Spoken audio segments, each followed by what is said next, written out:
Everyone, तो कैसे हैं आप सब लोग। यानी कि अपना चैप्टर चल रहा था डिसोल्यूशन ऑफ पार्टनरशिप। तो इसके अंदर अपन ने लास्ट लेक्चर में रियलाइजेशन के बारे में बताया था कि रियलाइजेशन के अंदर क्या क्या एंट्री अपन पोस्ट करते हैं। फर्म पहले असेट्स को रियलाइजेशन में ट्रांसफर करती है, फिर लायबिलिटी को रियलाइजेशन में ट्रांसफर करती है, फिर असेट्स को सोल्ड करेगी तो रियलाइजेशन के थ्रू होगा, लायबिलिटी का पेमेंट कराएगी तो रियलाइजेशन के थ्रू होगा। एक्सपेंसेस के बारे में बता दिया था कि फर्म जब पेड करती है तब, जब कोई पार्टनर लेता है तब। ठीक है, बात समझ में आ रही है। एक्सपेंसेस के बारे में बता दिया था, अगर कोई पार्टनर को एज एजेंट के रूप में अपॉइंट किया गया है तो उसको कमीशन देते हैं, तो उसकी एंट्री अपन ने बता दी थी। उसके बाद अपन ने बता दिया था प्रॉफिट लॉस अगर रियलाइजेशन होता है तो उसकी एंट्री अपन लोग क्या पोस्ट करते हैं। यहां तक तो आपको समझ में आ गया होगा। अब सुनो, अब अपन इस लेक्चर के अंदर स्टार्ट करने वाले हैं वर्कमैन कंपनसेशन रिजर्व के बारे में। पहले आपको बताएंगे कि वर्कमैन कंपनसेशन रिजर्व होता क्या है। ये तो ऑलरेडी पहले डिस्कस कर चुके हैं, एडमिशन के टाइम पे डिस्कस हो चुका है और रिटायरमेंट एंड डेथ के केस में भी डिस्कस हो चुका है वर्कमैन कंपनसेशन रिजर्व। आज अपन बात करने वाले हैं dissolution of partnership firm. Actually क्या है, वर्कमैन कंपनसेशन रिजर्व के बारे में आप जानते तो सब हैं, लेकिन उसका ट्रीटमेंट इस चैप्टर के अंदर अलग होता है। कंडीशन वही 5 है, ठीक है, 4 या 5 जो भी कंडीशन आप एक बार देख लो। पहले वर्कमैन कंपनसेशन रिजर्व, इसको आप देखो। वर्कमैन कंपनसेशन रिजर्व क्या होता है, अपने को ये बात पता है कि अपन लोग क्या करते हैं वर्कमैन के लिए, यानी कि अपनी जो फर्म की जो लायबिलिटी है उससे बचे रहे वर्कमैन के लिए, तो उसके लिए बना के रखते हैं वर्कमैन कंपनसेशन रिजर्व। कोई भी एम्प्लॉइज वगैरह उसको कुछ हो जाए तो उसके लिए रिजर्व पहले से बना के चलते हैं, ठीक है ना, तो उसे बोलते हैं वर्कमैन कंपनसेशन रिजर्व। अब इसकी कंडीशन सुनिए ढंग से। पहले अगर अभी हम कौन से उसमें पढ़ रहे हैं, डिसोल्यूशन ऑफ पार्टनरशिप फर्म के अंदर वर्कमैन कंपनसेशन रिजर्व है। इसके पॉइंटों को समझ लो अच्छे से, क्योंकि देखो हमें पूरा क्वेश्चन आता है लेकिन हमको एक ट्रीटमेंट हमारा कुछ भी ऊपर नीचे हो गया तो आप समझ लो आंसर नहीं आएगा, और आप इसको हंसी मजाक में नहीं लें। ये बहुत दिनों से बात समझाते हुए आ रहे हो, कुछ लोगों की बात अभी पता भी चली होगी 2 दिन पहले, कल पता चल गई होगी। बहुत मिस्टेक होती है, एक पॉइंट अगर रह जाता है पूरे क्वेश्चन गलत हो जाता है एक पॉइंट से, और वो हो ही गया। अब जरा देखो वर्कमैन कंपनसेशन रिजर्व के बारे में। कंडीशन नंबर फर्स्ट है, बैलेंस शीट दे रखी है और बैलेंस शीट के अंदर वर्कमैन कंपनसेशन जो रिजर्व है वो दे रखा है 10,000 का। ढंग से समझना पूरी बात को। बैलेंस शीट के अंदर 10,000 का वर्कमैन कंपनसेशन रिजर्व दे रखा है। इन्होंने यहां पे बोला जो लायबिलिटी हुई है कुछ भी नहीं हुई, यानी कि no liability, no liability create, मतलब कोई भी लायबिलिटी क्लेम नहीं हुई। इसका मतलब पूरा का पूरा जो 10,000 वर्कमैन कंपनसेशन रिजर्व है ये बच गया। अब इसको हम लोग क्या करते हैं, पार्टनर्स के बीच में डिस्ट्रीब्यूट करते हैं, जो कि अपन ने पहले भी समझा रखा है। इसकी एंट्री जो हम लोग पोस्ट करते हैं वो होती है workman compensation reserve account DR to partners capital account, partners capital. ये एंट्री हम ऑलरेडी पढ़ा चुके हैं, ठीक है, जब कोई भी क्लेम नहीं बनता, यानी 10,000 का वर्कमैन कंपनसेशन बैलेंस शीट के अंदर दे रखा था और कोई भी लायबिलिटी नहीं हुई क्रिएट, नहीं कोई भी क्लेम नहीं हुआ। First point. अब बात कर लेते हैं पॉइंट नंबर 2 के बारे में, यानी कि बैलेंस शीट में आपको 10,000 का वर्कमैन कंपनसेशन रिजर्व दे रखा है। पहला पॉइंट अपन ने डिस्कस कर लिया। दूसरा है कि 10,000 का अपन को रिजर्व दे रखा है वर्कमैन कंपनसेशन रिजर्व, और लायबिलिटी 8,000 की क्रिएट हुई है। देखो वर्कमैन कंपनसेशन रिजर्व जो है ऑलरेडी अपन डिस्कस कर चुके चैप्टर्स में, लेकिन वहां का ट्रीटमेंट और यहाँ के ट्रीटमेंट में अंतर है, ठीक है। अब यहाँ पे ये क्या करा कि बैलेंस शीट में 10,000 का अपने को वर्कमैन कंपनसेशन रिजर्व दे रखा है और 8,000 की लायबिलिटी यानी क्लेम क्रिएट हुआ है, समझना। तो अब करना क्या है कि जितना क्लेम क्रिएट होगा उतना हम लोग रियलाइजेशन अकाउंट में ट्रांसफर करेंगे, जितना क्लेम क्रिएट होगा। बात समझ में आ रही है। 8,000 का क्लेम क्रिएट हुआ है तो 8,000 का जो वर्कमैन कंपनसेशन रिजर्व है रियलाइजेशन अकाउंट में जाएगा।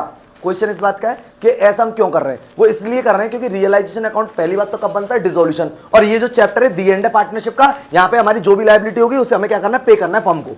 कोई भी लायबिलिटी ऐसी नहीं जो अनपेड रह जाएगी, सारी लायबिलिटी को पे करना है। बात समझ में आ गई। तो जैसे कि अपन पहले चैप्टर में तो क्या कर रहे थे कि जैसे कोई वर्कमैन कंपनसेशन रिजर्व से रिलेटेड कोई क्लेम हुआ तो क्लेम को हम लोग क्लोजिंग बैलेंस शीट में दिखाते थे वर्कमैन कंपनसेशन लायबिलिटी के नाम से, मतलब न्यू बैलेंस शीट के अंदर, क्लोजिंग बैलेंस शीट नहीं, न्यू बैलेंस शीट के अंदर दिखाते थे वर्कमैन कंपनसेशन लायबिलिटी के, दिखाते थे ना, रिजर्व लायबिलिटी में क्रिएट हो जाता था। अब यहां देखो 10,000 का रिजर्व दे रखा है, 8,000 की लायबिलिटी क्रिएट हुई, जितनी लायबिलिटी क्रिएट हुई है ये रियलाइजेशन अकाउंट में जाएगी। एंट्री जरा देख लो एक बार, workman compensation reserve account DR, ठीक है, ये तो हो जाएगा जी आपका पूरा का पूरा 10,000, ठीक है। यहां के उसके बाद हम यहां पे लिखेंगे टू रियलाइजेशन अकाउंट 8,000 का, और यहां पे लिखेंगे टू पार्टनर्स कैपिटल अकाउंट, और ये पार्टनर्स में डिस्ट्रीब्यूट हो जाएगा 2,000। बात समझ में आ रही है। यानी कि जितना रिजर्व क्लेम क्रिएट होगा रिजर्व के अगेंस्ट में उतना रियलाइजेशन में आएगा। एंट्री पोस्ट करी वर्कमैन कंपनसेशन पूरा का पूरा 10,000, लायबिलिटी जितनी क्रिएट हुई उसको कहां पे ट्रांसफर कर दिया, रियलाइजेशन में, और उसके बाद पार्टनर्स कैपिटल में बचा हुआ 2,000। इसके बाद इसकी एंट्री होती है, ये जो रियलाइजेशन अकाउंट में जो आपने 8,000 रुपए जो ट्रांसफर करे इसको हमें पेड करना है। क्या करना है, पेड। एंट्री जरा देख लो,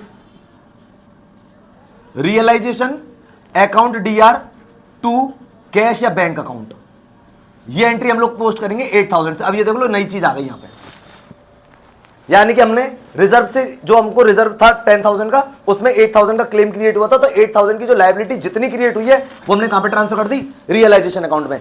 और उसके बाद जो 2,000 रुपए बच गए वो पार्टनर्स कैपिटल में डिस्ट्रीब्यूट कर दिए और रियलाइजेशन का पेमेंट करा दिए, realisation account DR to bank to cash. ये सेकंड पॉइंट है। बात समझ में आ गई? कोई दिक्कत है? बस इतना ध्यान रखना है जितनी लायबिलिटी क्रिएट होगी उतना अपना हमको रियलाइजेशन में ट्रांसफर करना है और फिर उतना पेड होगा, लायबिलिटी को पेड करना पड़ेगा। ये point number second.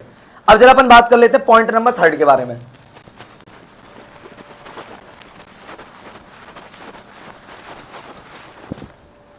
Point number third है, मान के चलते बैलेंस शीट में आपका रिजर्व दे रखा था वर्कमैन कंपनसेशन रिजर्व 10,000 का, ठीक है, और पूरा का पूरा 10,000 का क्लेम क्रिएट हो गया। बात समझ में आ गई? कुछ भी नहीं बचा, रिजर्व था 10,000 का और पूरा का पूरा 10,000 का क्लेम है, कोई भी चीज नहीं बची क्योंकि यहां पे तो क्लेम था 8 का, तो 2,000 बच गए थे तो पार्टनर्स कैपिटल में ट्रांसफर किया था। यहां पे जितने का रिजर्व है उतने का ही क्लेम क्रिएट होगा। एंट्री देख लो, जितना क्लेम क्रिएट होगा रियलाइजेशन में जाएगा। एंट्री हो गई workman compensation reserve account DR to realisation account, पूरा का पूरा 10,000। पॉइंट नंबर थर्ड है ये क्या, पूरा का पूरा workman compensation reserve account DR to realisation account क्या 10,000 से, और फिर अपन इसकी एंट्री पोस्ट कर देंगे realisation account DR to cash और बैंक अकाउंट, क्योंकि हमें ये लायबिलिटी रखनी नहीं है। अब ये पूरी की पूरी पीरियड होगी क्योंकि ये चल रहा है time at the time of क्या, डिसोल्यूशन, डिसोल्यूशन का टाइम है ये डिसोल्व चैप्टर भी पढ़ रहे हैं। बात समझ में आ गई? तीसरा पॉइंट समझ में आ गया। पहला था कि कोई भी लायबिलिटी क्रिएट नहीं हुई, दूसरा था जितने का रिजर्व था उससे कम की लायबिलिटी क्रिएट हुई, तीसरा था जितने का रिजर्व है उतने की लायबिलिटी क्लेम हुई है। 3 पॉइंट है। अब नेक्स्ट पॉइंट जरा देखना एक बार, पॉइंट नंबर नेक्स्ट देखिएगा। अब पॉइंट नंबर 4 है कि बैलेंस शीट में वर्कमैन कंपनसेशन रिजर्व दे रखा था 10,000 का, ठीक है, और लायबिलिटी क्रिएट हो गई जी 12,000 की। अब यहां से समझना, रिजर्व से ज्यादा लायबिलिटी क्रिएट हुई है, 10,000 का रिजर्व है और लायबिलिटी क्रिएट हो रही है 12,000 रुपए की। कितने रुपए की एक्स्ट्रा हुई है? 2,000 की। एंट्री जरा देखना, क्योंकि जितनी लायबिलिटी क्रिएट हुई है वो तो रियलाइजेशन में जाएगी। बात समझ में आ गई? एंट्री देखो, workman compensation reserve account DR to realisation. अब जरा देखना इसमें क्या दिक्कत आ रही है। यहां पे जितना रिजर्व था पहले तो वो ट्रांसफर कर दिया, क्योंकि यहां पे रिजर्व कितना है 10,000, लायबिलिटी कितनी क्रिएट हुई है 12,000 की। अच्छा, अपन ने जब रिटायरमेंट एंड डेथ के केस में पढ़ा था तो जब हमारा वर्कमैन कंपनसेशन रिजर्व से भी अगर ज्यादा की लायबिलिटी क्रिएट होती थी तो जो डिफरेंस था वो रिवैल्यूएशन में ट्रांसफर होता था। बता देता हूं एक बार आपको। यहां पे workman compensation reserve account D R ये है at the time of retirement, death और एडमिशन के केस में। Workman compensation reserve account D R है 10,000 का, जो 2,000 रुपए की जो हमारी लायबिलिटी कम पड़ गई उसको अपन लोग रहते थे रिवैल्यूएशन से, रिवैल्यूएशन अकाउंट डीआर ये हो गया जी 2,000 से, और यहां पे लिखते थे workman compensation liability account, total कितना हो गया 12,000 से। ये लोग हम करते थे कौन से टाइम में? At the time of retirement, death और एडमिशन के टाइम पे। वर्कमैन कंपनसेशन रिजर्व जो हमारी 2,000 रुपए ज्यादा की लायबिलिटी क्रिएट हुई है वो रिवैल्यूएशन में जाती थी, क्योंकि वो लॉस रिवैल्यूएशन से कवर होगा और हमने पूरी की पूरी लायबिलिटी लिख दी 12,000। ये एंट्री करते थे उस समय। यहां पर भी सेम केस है, 10,000 है, लायबिलिटी क्रिएट हुई है 12,000 रुपए की। Workman compensation reserve to realisation तो केवल 10,000 ही जा सकता है, रह गए 2,000, वो ऑटोमेटिकली सेटअप होगा जब हम लायबिलिटी को पेड कराएंगे। एंट्री देख लो एक बार, realisation account DR to bank account, पूरा का पूरा 12,000 रुपए का। ऑटोमेटिकली जो 2,000 रुपए के क्लेम जो कम पड़ रहा था वो ऑटोमेटिकली रियलाइजेशन से चला गया।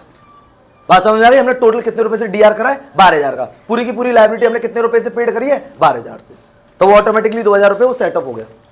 कोई दिक्कत, कोई परेशानी इसमें अभी नहीं आएगी। उसके नेक्स्ट पॉइंट की बात कर लेते हैं। पॉइंट नंबर है नेक्स्ट, एक होता है कि हमारे पास कोई रिजर्व था ही नहीं, कंडीशन नंबर 5 है, कोई रिजर्व नहीं था और लायबिलिटी क्रिएट हो गई, मान के चलते हैं 10,000 रुपए की।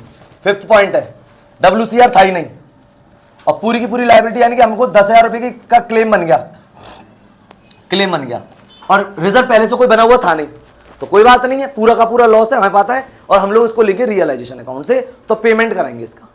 बात समझ में आ रही है? पेमेंट कराएंगे इसका रियलाइजेशन का। एंट्री पोस्ट होगी केवल पेमेंट की, realisation account DR to bank या कैश अकाउंट 10,000 रुपए से, ये कर दी एंट्री। जब हमारे पास पहले से कोई रिजर्व बना हुआ ही नहीं है और 10,000 रुपए का क्लेम हुआ है तो पूरा का पूरा लॉस है और हमें पता है इस समय जो हम अकाउंट बना रहे हैं वो रियलाइजेशन अकाउंट बना रहे हैं, तो हमने एंट्री पोस्ट कर दी realisation account DR to cash to bank. आगे कहानी समझ में? ये case number 5, workman compensation reserve के थे 5 केस। पहला, जितना रिजर्व दे रखा है लेकिन कोई क्लेम नहीं है, जितना रिजर्व दे रखा है उससे कम की लायबिलिटी है, जितना रिजर्व दे रखा है उसके बराबर लायबिलिटी है, जितना रिजर्व दे रखा है उससे ज्यादा की लायबिलिटी है, रिजर्व बना ही रखा तो लायबिलिटी क्रिएट हो गई। यहाँ पे ये वाला केस है, फिफ्थ केस। बात समझ में आ रही है? ये वर्कमैन कंपनसेशन रिजर्व का, आई होप कि आपको अच्छे से समझ में आ गया होगा। तो अपन एक क्वेश्चन ले रहे हैं जिसमें कि आपको रियलाइजेशन की एंट्रीज और जो नेसेसरी अकाउंट्स होते हैं उसके बारे में अपन इसमें बात करने वाले हैं। तो इसमें क्वेश्चन लिखा हुआ है, A B share profit in the ratio 3:2, their balance sheet as at 31 March 2024 was as follow. यानी कि बैलेंस शीट दे रखी है 31 मार्च 2024 की बैलेंस शीट है। ये क्रेडिटर्स है, कैपिटल दे रखी है और बी पार्टनर की, कैश एट बैंक दे रखा है, डेटर में से पीवीडी लेस करके दिखा रखे हैं, स्टॉक है, मशीनरी और लैंड एंड बिल्डिंग दे रखी है। ठीक है, ये बैलेंस शीट है। Partner decided to dissolve the firm. अब पार्टनर ने डिसाइड किया है कि वो फर्म को डिसॉल्व करना चाहते हैं ऑन द अबव डेट, यानी कि कौन सी डेट को, 31 मार्च 2024 को। असेट्स रियलाइज्ड एज फॉलो, यानी कि असेट्स से जो पैसा रियलाइज हुआ है वो हुआ है, स्टॉक हुआ है 45,000 का, मशीनरी हुई है 20% less than the book value, यानी जो मशीनरी है वो है ना 20% less than the book value, यानी बुक वैल्यू जितनी है उससे 20% कम पर रियलाइज हुई है। ठीक है, डेटर 35,000 के रियलाइज हुए, और लैंड एंड बिल्डिंग जो है वो ₹30,000 more than the book value, यानी जो बिल्डिंग है वो बुक वैल्यू से भी 30,000 मोर, यानी कि लैंड एंड बिल्डिंग 1,20,000 है, 30,000 मोर पैसा मिला है, यानी कि 1,50,000 का पैसा मिला है मोर देन, यानी रियलाइज हुई है 30,000 ज्यादा पर। ठीक, सेकंड पॉइंट में कह रहा है creditors agree to accept 5% less, यानी कि उनको 5% लेस पर पेमेंट करा दिया गया है, और एक्सपेंसेस ऑफ रियलाइजेशन के जो खर्चे हुए हैं वो हुए 1200 के। लिखा हुआ है expenses of realisation of assets amount to ₹1200, यानी कि रियलाइजेशन के जो खर्चे हैं वो 1200 रुपए हैं। अच्छा, एक बात समझने की कोशिश करते हैं इस क्वेश्चन के अंदर, कि इस क्वेश्चन में ये नहीं बोल रहा था कि रियलाइजेशन के एक्सपेंसेस किसने खर्च करें। जब तक कोई भी इंफॉर्मेशन क्वेश्चन में नहीं होती है तो ये जो खर्चे होते हैं वो फर्म पेड करती है रियलाइजेशन के एक्सपेंसेस। अगर पार्टनर पे करता तो इस इंफॉर्मेशन क्वेश्चन के अंदर गिवन होती। फर्स्ट पॉइंट तो ये। अच्छा, क्या क्या चीजें रियलाइजेशन में ट्रांसफर होती हैं, क्या क्या नहीं होती है, तो हमें उसमें ये समझना है कि क्या क्या रियलाइजेशन अकाउंट में ट्रांसफर नहीं होता है, जो कि अपन ऑलरेडी लास्ट लेक्चर के अंदर डिस्कस कर चुके हैं। जैसे पार्टनर्स की कैपिटल ट्रांसफर नहीं होती, पार्टनर का लोन ट्रांसफर नहीं होता, कोई भी रिजर्व एंड सरप्लस ट्रांसफर नहीं होता, ठीक है, और कोई भी प्रॉफिट लॉस से रिजर्व एंड सरप्लस ये ट्रांसफर नहीं होता, ठीक है, और कैश एंड बैंक का बैलेंस ट्रांसफर नहीं होता। ठीक, ये सारी की सारी डिस्कस हम लोग ऑलरेडी लास्ट लेक्चर में कर चुके हैं। ठीक है, ये बैलेंस शीट दे रखी है, ये क्वेश्चन का ओवरव्यू था, लास्ट में लिखा हो prepare general entries and give necessary account. तो इस लेक्चर में अपन पहले जनरल एंट्रीज को समझेंगे, और ये जो नेसेसरी अकाउंट है इसको अपन नेक्स्ट लेक्चर में करेंगे। ठीक है, तो अपन अब जनरल एंट्री स्टार्ट कर रहे हैं, उसके बारे में जरा समझने की कोशिश करते हैं। देखो, सबसे पहले अपन को सीक्वेंस वाइज चलना है। सबसे पहले हम असेट्स को रियलाइजेशन अकाउंट में ट्रांसफर करेंगे। असेट्स का बैलेंस होता है डीआर, जब रियलाइजेशन में ट्रांसफर करेंगे तो सीआर हो जाएगा, एंट्री पोस्ट हो जाएगी इसकी realisation account DR to debtor. अच्छा, डेटर के लिए एक इंफॉर्मेशन आपको बता देते हैं, डेटर से रिलेटेड ये वाला आ रहा है ना, इधर आ रहा है ना, वाले जो है, ठीक है, डेटर। तो डेटर का अकाउंट जो है वो है 40,000, लेकिन इसमें 1,800 रुपए का पीवीडी जो है, यानी कि हम लोग इसको क्या करेंगे, पीवीडी को हम लोग लायबिलिटी साइड ट्रांसफर करेंगे। ठीक है, तो हम लोग यहाँ पे डेटर लिख रहे हैं जी 40,000 की। ठीक है, एक बार उसको आप अच्छे से समझना, 40,000 के डेटर। ठीक, उसके बाद अपन डेटर की बात करते हैं टू स्टॉक, और जो स्टॉक अपने को दे रखा है वो दे रखा है 54,800 का। ठीक है, उसके बाद अपने को दे रखा है मशीनरी टू मशीनरी अकाउंट, और मशीनरी जो दे रखी है वो अपने को दे रखी है 40,000 की। ठीक है, मशीनरी के बाद अपने को दे रखा है land and building to land and building account. ठीक है, ये अपने को दे रखा है 1,20,000 का, और इसका जो टोटल है वो अपन करेंगे और कहां पे ट्रांसफर कर देंगे, रियलाइजेशन अकाउंट के अंदर। जैसे कि ये आ रहा है 1,20,000, 1,40,000, 1,40,000, यानी कि होगा 2,54,800, 2,54,800, 2,54,800। कैलकुलेटर दे दो। ठीक है, ये हो गया। उसके बाद हम लोग क्या करेंगे, अब हम लायबिलिटीज को ट्रांसफर करेंगे। अब देखो, लायबिलिटी ट्रांसफर करेंगे तो जरा देखो, लायबिलिटी में अपन को पता है कि कैपिटल ट्रांसफर नहीं होती, केवल क्रेडिटर ट्रांसफर होंगे, और एक जो पीवीडी है ये ट्रांसफर होगा। एंट्री क्या करेंगे, क्योंकि लायबिलिटी का बैलेंस होता है सीआर, जब ट्रांसफर करेंगे तो डीआर। एंट्री जरा देख लीजिए, creditor account DR, PVD account DR to realisation account. ठीक है, ये अपन एंट्री पोस्ट करेंगे, इधर क्रेडिटर 20,000 के पोस्ट करेंगे और 1,800 का पीवीडी करेंगे, तो ये आ जाएगा 21,800। ये अपन ने ट्रांसफर कर दिया। ये असेट ट्रांसफर करने की एंट्री अपन ने यहाँ पे पोस्ट कर दी, ये अपन ने लायबिलिटी को ट्रांसफर करने की एंट्री पोस्ट कर दी रियलाइजेशन अकाउंट के अंदर। तो ये फर्स्ट एंट्री है और ये सेकंड एंट्री। आई होप कि ये दोनों एंट्री तो आपको अच्छे से समझ में आ गई होंगी। अब अपन नेक्स्ट की बात कर लेते हैं। अब जो असेट से पैसा रियलाइज हुआ उसकी एंट्री करेंगे और लायबिलिटी की पेमेंट की एंट्री करेंगे। ठीक है, वो भी आप देख लीजिए एक बार। ठीक,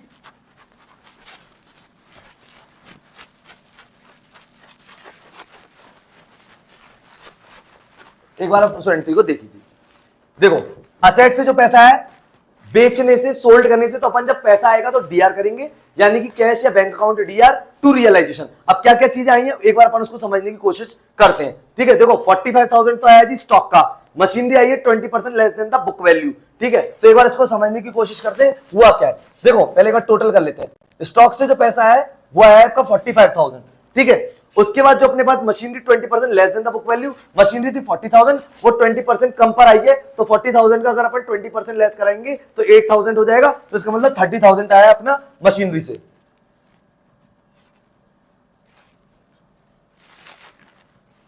32,000। ठीक है, 40,000 का अपन 20% लेस करा दिया, यहां पे 32,000 आ गया। उसके बाद अपन बात कर लेते हैं डेटर। तो जो डेटर है वो उससे 35,000 आया। ठीक है, डेटर के बाद बात करते हैं लैंड एंड बिल्डिंग के बारे में। तो लैंड एंड बिल्डिंग में इन्होंने बोला 30,000 जो है वो more than the book value आया पैसा, यानी कि लैंड एंड बिल्डिंग जो अपन को 1,20,000 की दे रखी है और 30,000 मोर आया है, इसका मतलब 1,50,000 का पैसा है। यानी ये पैसा हमारे पास आया है स्टॉक, मशीनरी, डेटर और लैंड एंड बिल्डिंग। ठीक है, इस अमाउंट को अपन जोड़ेंगे तो क्या एंट्री पोस्ट करेंगे वो जरा देख लीजिए आप। 45,000 प्लस करेंगे इसमें अपन 32,000, प्लस करेंगे इसमें अपन 35,000 और प्लस करेंगे इसमें 1,50,000। ठीक है, तो ये आएगा अपना 2,62,000। टोटल इसका जो आ रहा है 2,62,000। इसकी एंट्री अपन पोस्ट करेंगे bank account DR to realisation account. ठीक है, ये अपन ने एंट्री पोस्ट कर दी। 2,62,000 का अलग अलग नाम नहीं लिखा जाएगा, पैसा आ गया 2,62,000 का, एंट्री अपन ने पोस्ट कर दी बैंक अकाउंट टू रियलाइजेशन, क्योंकि हमने असेट्स को ऑलरेडी रियलाइजेशन में ट्रांसफर कर दिया है, तो जो भी पैसा आएगा वो रियलाइजेशन के थ्रू आएगा, bank account to realisation.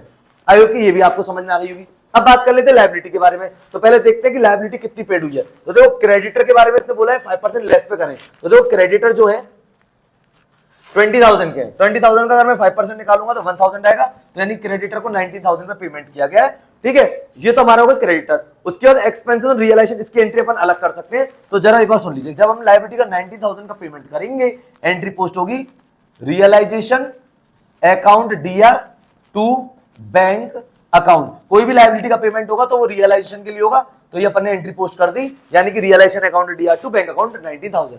I hope कि ये भी आपको समझ में आ गया, लायबिलिटी का पेमेंट हो गया और ये अपना असेट्स का अमाउंट जो है वो रिसीव्ड हुआ है, वो अपन ने ये एंट्री पोस्ट कर दी। प्रॉफिट और लॉस जो है वो ऑटोमेटिक रियलाइजेशन अकाउंट से अपन निकालेंगे। ठीक है, आई होप कि ये दोनों चीजें आपको अच्छे से समझ में आ गई होंगी। ये अपन ने असेट्स को की एंट्री पोस्ट करी है सोल्ड आउट करने की, और ये अपन ने लायबिलिटी को पेमेंट करने की एंट्री पोस्ट करी है। ठीक है, अब बात कर लेते हैं रियलाइजेशन के जो खर्चों में 1200 की, इसकी क्या एंट्री होगी। इसकी एंट्री अपन ने बताई थी कि realisation account DR to bank account. ठीक है, 1200 से अपन को ये भी एंट्री पोस्ट करनी पड़ेगी। आई होप कि ये बात आपको समझ में आई होगी।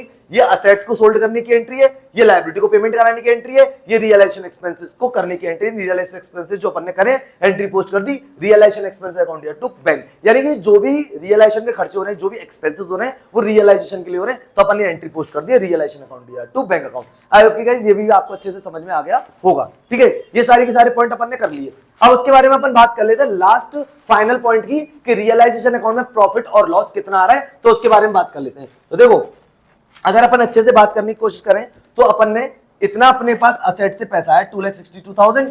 ठीक है, जो अपने पास पैसा है, उसके बाद हमारे पास से एक तो 19,000 रुपए ये गए हैं और एक 1,200 रुपए गए, तो अल्टीमेटली हमारे पास कितना बच रहा है वो अपन देख लेते हैं। ठीक है, तो इसको करने के तरीके होते हैं, तो उसको मैं बताता हूं नेट ऑफ एंट्रीज कैसे करते हैं, उसको भी एक बार आप समझ लीजिए।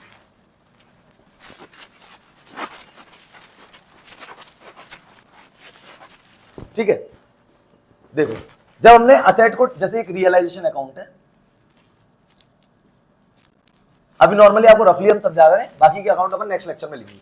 रियलाइजेशन में जब अपन ने एंट्री पोस्ट करी थी, इसका सेम फॉर्मेट बनता है वही, इस तरीके से पर्टिकुलर अमाउंट और देन पर्टिकुलर अमाउंट, इस तरीके से इसका फॉर्मेट बनता है। पहले असेट ट्रांसफर होती है, फिर लायबिलिटी। तो असेट जो ट्रांसफर होती है वो टू साइड होती है। ठीक है, मैं इसको नॉर्मल लिख दे रहा हूँ। टू असेट जो अपन ने ट्रांसफर करी थी, सबका टोटल मिला के कर लेते हैं, कितना है 2,54,000 आया था 800, 2,54,800 ये अपन ने एंट्री पोस्ट करी असेट्स की। लायबिलिटी को ट्रांसफर करा था, तो यहाँ पे लिख देंगे बाय लायबिलिटी। ठीक है, पूरा हेड लिख दे रहा हूँ 20,000 ये पोस्ट किया था, 1800 ये करा था, टोटल 21,800 अपन ने यहाँ पे पोस्ट किया था। ठीक है, उसके बाद हमें असेट से पैसा मिला, एंट्री बैंक टू रियलाइजेशन है, तो यहाँ पे आ जाएगा जी बाई बैंक। ठीक है, 2,62,000। ये रियलाइजेशन अकाउंट के थ्रू आपको समझा रहा हूं जिससे आपको जल्दी समझ में आ जाएगा। 2,62,000। ठीक है, उसके बाद फिर हमने क्या करा, एक्सपेंसेस पेड करें तो रियलाइजेशन अकाउंट DR2 बैंक हो जाएगा 19,000 का। ठीक है, उसके बाद हमने एक्सपेंसेस पेड करे, अपन एंट्री पोस्ट करेंगे रियलाइजेशन अकाउंट DR2 बैंक, जो कि एंट्री करिए उसी से अपन अकाउंट बना रहे हैं। अगर आपको एंट्री आ जाती है तो अकाउंट बनाने में कुछ भी नहीं है इसके अंदर। ठीक है, तो अपन अब देखते हैं कितना प्रॉफिट लॉस आ रहा है। तो देखो 21,800 प्लस करते हैं इसमें 2,62,000। ठीक है, तो ये अपना यहाँ का टोटल आ रहा है 2,83,800। 2,83,800। ठीक है, इसमें से माइनस कराते 2,54,800। ठीक है, माइनस कराते 19,000 और माइनस कराते इसमें से 1,200। तो ये जो प्रॉफिट आ रहा है ये आ रहा है अपना 8,800 का। ठीक है, तो यहां पे लिखेंगे टू पार्टनर्स कैपिटल अकाउंट, तो ये अपना 8,800 का आ रहा है। ये भी अपने रफली आपको समझा दिया है, क्योंकि अपने को यहाँ पे नेट एडजस्टमेंट करना है कि रियलाइजेशन अकाउंट में प्रॉफिट हुआ है या लॉस हुआ है। पहले हमने असेट को ट्रांसफर करने की एंट्री पोस्ट करी, लायबिलिटी को ट्रांसफर करने की एंट्री पोस्ट करी, उसके बाद हमने असेट्स को जो सोल्ड करी उसकी एंट्री पोस्ट करी, लायबिलिटी पेमेंट कराने की एंट्री पोस्ट करी है, उसके बाद हमने एक्सपेंसेस करने की एंट्री पोस्ट करी है, और उसके बाद हमने इसका अकाउंट का बैलेंस निकाला। तो 8,800 जो है हमारा CR साइड ज्यादा आ रहा है, तो यानी कि 8,800 का प्रॉफिट है जो कि पार्टनर्स के बीच में डिस्ट्रीब्यूट होगा। ठीक है, एंट्री पोस्ट होगी क्योंकि रियलाइजेशन में प्रॉफिट आया तो पार्टनर्स की कैपिटल ऑब्वियसली बात है इंक्रीज होगी। एंट्री पोस्ट करेंगे realisation account DR2 A's capital और टू बीस कैपिटल, कौन से प्रॉफिट शेयरिंग रेशियो में 3:2 में। ठीक है, तो इसकी एंट्री अपन यहाँ पे लास्ट में पोस्ट करेंगे, उस एंट्री को भी आप देख लीजिए। एंट्री होगी realisation account DR2 A's capital account और टू बीस कैपिटल अकाउंट। ठीक है, 8,800 का आया है अपना। ठीक है, इसको अपन बांटेंगे 3:2 में, डिवाइडेड बाय 5 करेंगे, इंटू करेंगे 3, तो इसका आएगा 5,280। ठीक है, और इसमें अपन का आएगा 3,520। ठीक है, ये अपन ने एंट्री पोस्ट कर दी, realisation account DR2 A's capital और टू बीस कैपिटल। ठीक है, ये अपन ने प्रॉफिट को ट्रांसफर करने की एंट्री पोस्ट करी है, रियलाइजेशन प्रॉफिट हुआ था, तो ये अपन ने इस तरीके से वर्किंग नोट के तौर पे ही बनाया और उससे अपन ने निकाल लिया बैलेंस 8,800। आई होप कि ये समझ में आया। अब इस अपन ने इस क्वेश्चन में करा क्या, पहले एक बार उसको एक बार दोबारा से रिकॉल कर लेते हैं। सबसे पहले हमने असेट ट्रांसफर करी फर्स्ट, ये सारी की सारी असेट, केवल इसको छोड़ के कैश पे ये नहीं जाता, ये ऑलरेडी हम डिस्कस कर चुके हैं। ठीक है, उसके बाद हमने लायबिलिटी ट्रांसफर करी, क्रेडिटर को ट्रांसफर किया और यहाँ का जो पीवीडी है उसको ट्रांसफर किया। ठीक है, उसके बाद हमने असेट्स को सोल्ड करने की एंट्री करी, तो ये रही। तो जो असेट सोल्ड होंगी वो रियलाइजेशन के थ्रू होंगी, तो अपन ने एंट्री पोस्ट कर दी थी बैंक अकाउंट DR2 रियलाइजेशन। उसके बाद जो लायबिलिटी है फिर उसको पेमेंट कराया, एंट्री पोस्ट कर दी थी रियलाइजेशन अकाउंट DR2 बैंक, क्योंकि जो भी लायबिलिटी पेड होगी वो रियलाइजेशन के थ्रू होगी। उसके बाद अपन बात कर लेते हैं कि उन्होंने एक रियलाइजेशन एक्सपेंसेस करे थे 1,200 के, तो वो भी अपन ने एंट्री पोस्ट कर दी, रियलाइजेशन एक्सपेंसेस यानी realisation account DR2 bank account realisation के एक्सपेंसेस के लिए। ठीक है, तो यहाँ पे हो गया। उसके बाद हमने इसको नेट ऑफ कराया, नेट ऑफ कराने के बाद हमको पता चला 8,800 का प्रॉफिट आ रहा है, रियलाइजेशन में बैलेंस CR आ रहा है, तो अपन ने उसको पार्टनर्स के बीच में डिस्ट्रीब्यूट कर दिया, एंट्री पोस्ट कर दी realisation account DR2 A's capital to B's capital. I hope कि ये जनरल एंट्री आपको अच्छे से समझ में आ गई होंगी। तो एक्चुअली क्या होता है, डिसोल्यूशन में कई बार एंट्रीज पूछता है, और जब एंट्री पूछता है तो एंट्री अपने को आनी चाहिए, और एंट्री जब अपने को आती है तो अपन अकाउंट भी बना सकते हैं। ठीक है, तो ये था इस लेक्चर के अंदर अपन ने एक क्वेश्चन ले लिया और एक आपको वर्कमैन कंपनसेशन रिजर्व के बारे में बताया। आई होप कि आपको अच्छे से समझ में आया होगा। फिर भी अगर आपको कोई प्रॉब्लम आ रही है तो आप कमेंट सेक्शन में जरूर लिखें, जिससे कि हम आपकी प्रॉब्लम को सॉल्व कर सकें। रिवीजन जरूर करें। ठीक है, मिलते हैं नेक्स्ट लेक्चर में, तब तक के लिए guys goodbye and thank you.